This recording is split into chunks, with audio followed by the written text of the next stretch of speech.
Selamat siang Uci dan teman-teman, perkenalkan nama saya Fiorenti Diva dengan NIM 2202 1106 0073 dari kelas D Interaksi Manusia Komputer. Di sini saya akan membahas mengenai model-model dalam proses desain, di mana ada 3. Pertama ada model air terjun, kedua ada RAD atau Rapid Application Development, dan yang terakhir adalah model bintang.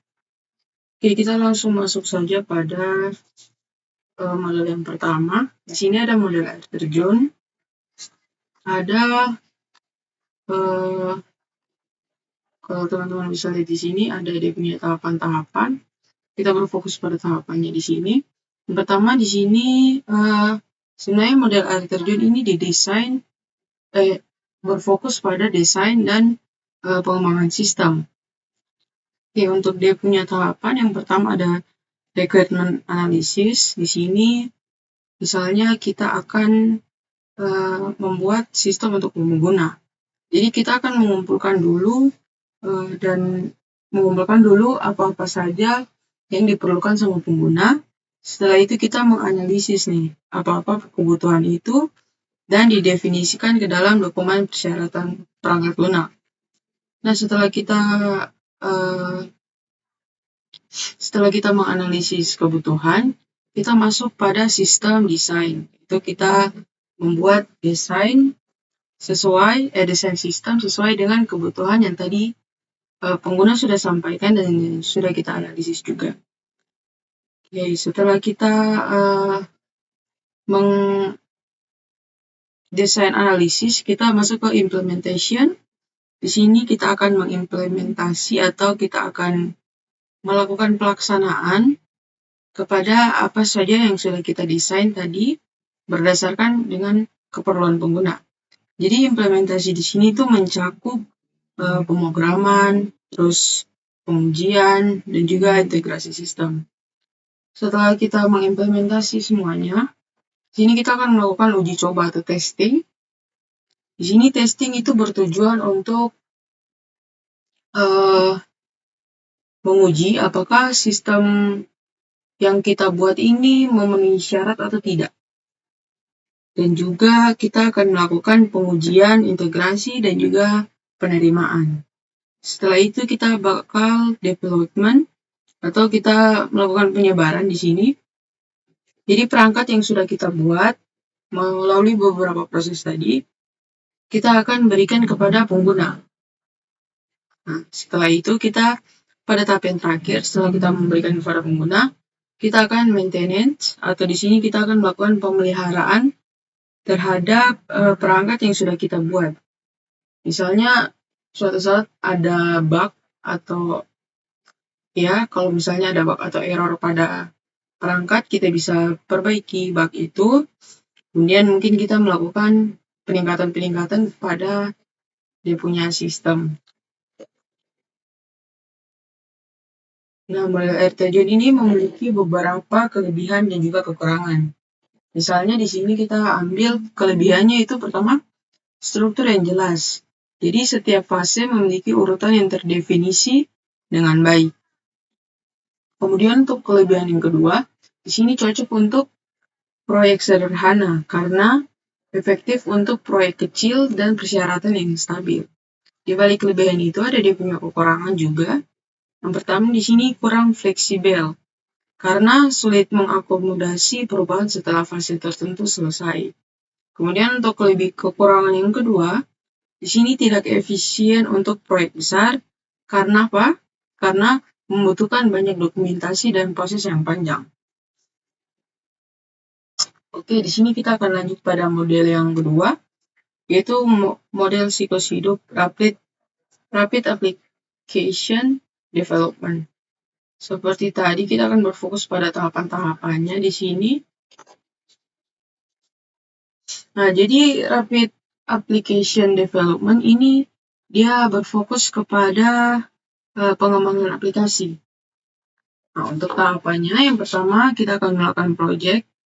Di sini kita menentukan kebutuhan. Jadi kayak kita mengidentifikasi tujuan-tujuan apa yang akan dicapai pada akhirnya, terus kita akan menentukan strategi-strateginya juga. Setelah itu kita akan di sini bengkel JAD. Di sini maksud kita membuat prototype. Di sini kayak prototype itu kayak kita membuat model awal untuk misalnya kita dapat membuat model awal untuk mendapat feedback dari pengguna. Jadi kita buat yang pertamanya dulu, kita lihat dulu feedbacknya dari pengguna. Nah, setelah itu kita reka bentuk integrasi dan pembangunan. Di sini kan kemudian di sini ada jurutera dan ujian akhir prototype. Nah, kedua ini, pertama kan tadi kita sudah membuat dia punya prototype. Nah, setelah prototype itu, kita mengumpulkan feedback yang kita dapatkan, dan dari feedback itu, kita akan melakukan tindakan hingga mendapat hasil yang memuaskan bagi pemilik produk. Nah, setelah itu kita akan mengimplementasi dan juga kita akan ujian akhir prototype. Di sini mengimplementasi aplikasi. Setelah kita mengimplementasi, kita akan menguji. Di sini uji yang dimaksud itu dia akan berfokus kepada kualitas dan kecepatan pengembangan perangkat lunak.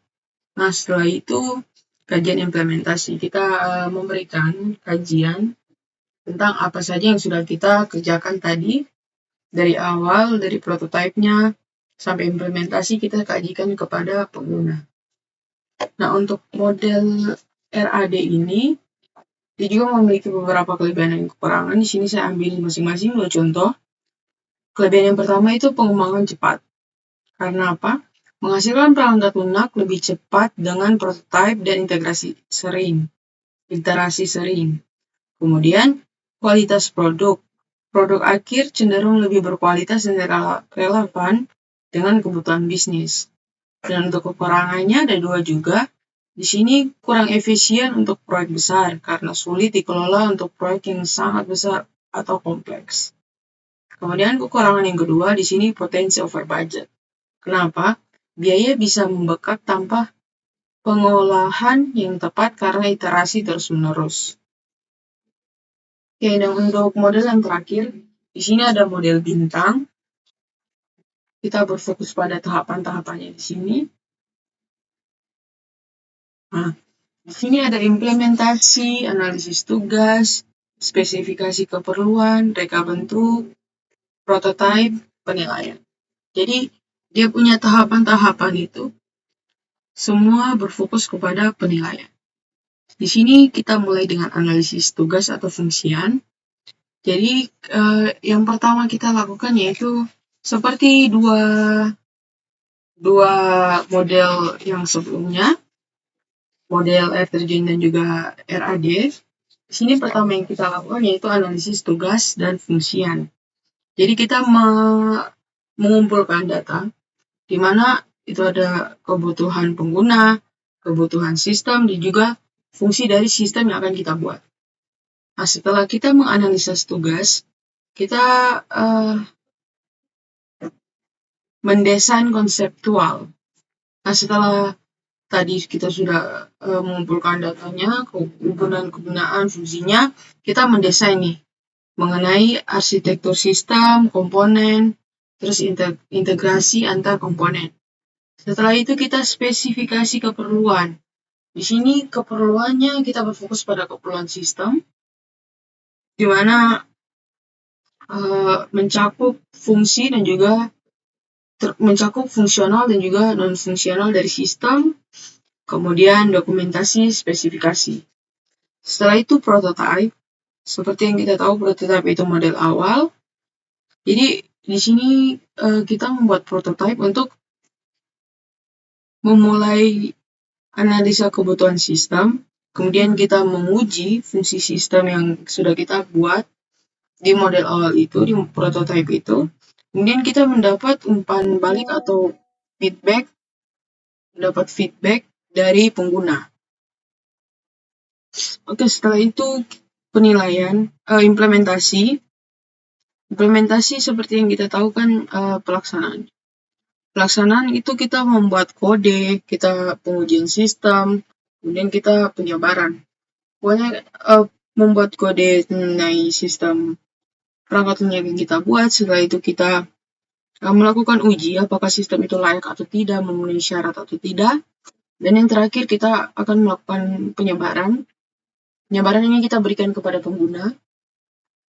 Apakah sesuai dengan kebutuhan pengguna, itu termasuk itu bagian dari implementasi.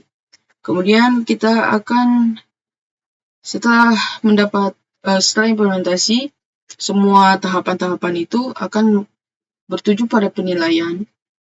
Di sini penilaiannya akan diberikan oleh pengguna. Setelah semuanya layak, kemudian tahap yang terakhir itu kita akan operasi dan pemeliharaan. Di mana misalnya ada bug atau apa, kita perbaiki, kemudian kita akan memonitor sistem, kita memperbarui sistem, memperbaiki bug yang tadi, dan lain-lain. Nah, dalam model bintang ini terdapat 2 juga kelebihan dan kekurangan yang saya ambil. Yang pertama, kelebihan yaitu fokus pada pengguna, karena menciptakan produk yang lebih user-friendly dan relevan. Kemudian kolaboratif, itu mendorong kerjasama antar disiplin ilmu, menghasilkan masukan yang beragam. Kemudian ada 2 kekurangan juga di sini.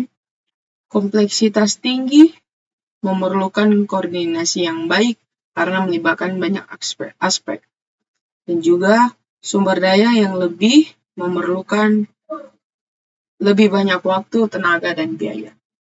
Oke, mungkin sekian penjelasan dari saya.